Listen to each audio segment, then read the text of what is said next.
Bilang pagkilala sa mga natatanging Pilipino na nagbigay ng karangalan at ambag sa iba't ibang larangan sa bansa. Opisyal nang binuksan ngayong taon ang Search for the Outstanding Young Men. Si Nomer Corporal para sa 13 sa tanghali. Mga huwarang Pilipinong malaki ang kontribusyon sa kanilang propesyon at komunidad.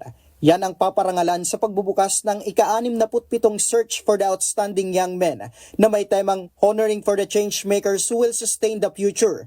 Kabilang sa 11 award categories, ang Humanitarian Service and Social Work, Arts and Culture, Pure Service and Mathematics, Engineering, Agriculture and Other Applied Science, Education, Law, Public Service and Civic Works, Medicine and Other Health Science and Services, Sports, Journalism and Mass Communication, at Business and Economics. Bukas ito para sa mga Pilipinong edad 18 hanggang 40.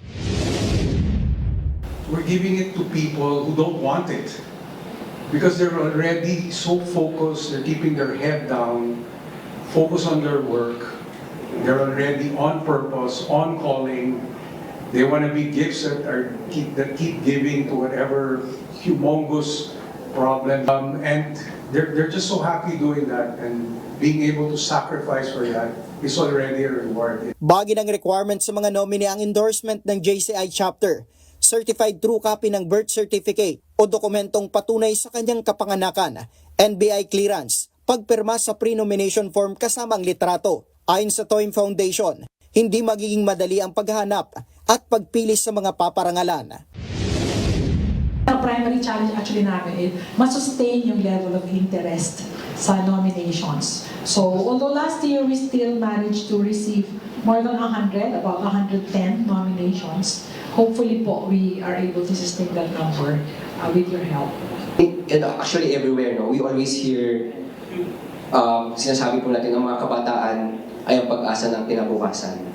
But in JCI Philippines, we changed that notion to ang mga kabataan ay ang pag-asa ngayon, hindi kinabukasan. Noong nakarang taon, binigyang pagkilala sina Jan Hamir Aruta, isang environment and climate psychologist, human rights and indigenous peoples legal defender, Raymond Marvic Bagilat, ekonomistang si Rafael Sison Junicio, at Deo Florence Onda na nagpakita ng husay sa marine science and sustainability. October 1959, nang itatag ang prestiyosong The Outstanding Young Men na simbolo ng inspirasyon at national pride. Isasagawa ang screening, judging and selection sa mga nominee sa Nobyembre at Disyembre, habang sa unang quarter ng susunod na taon ang awarding. Para sa totoong balita sa Bagong Pilipinas, Nomer Corporal, 3 sa tanghali ng Congress TV.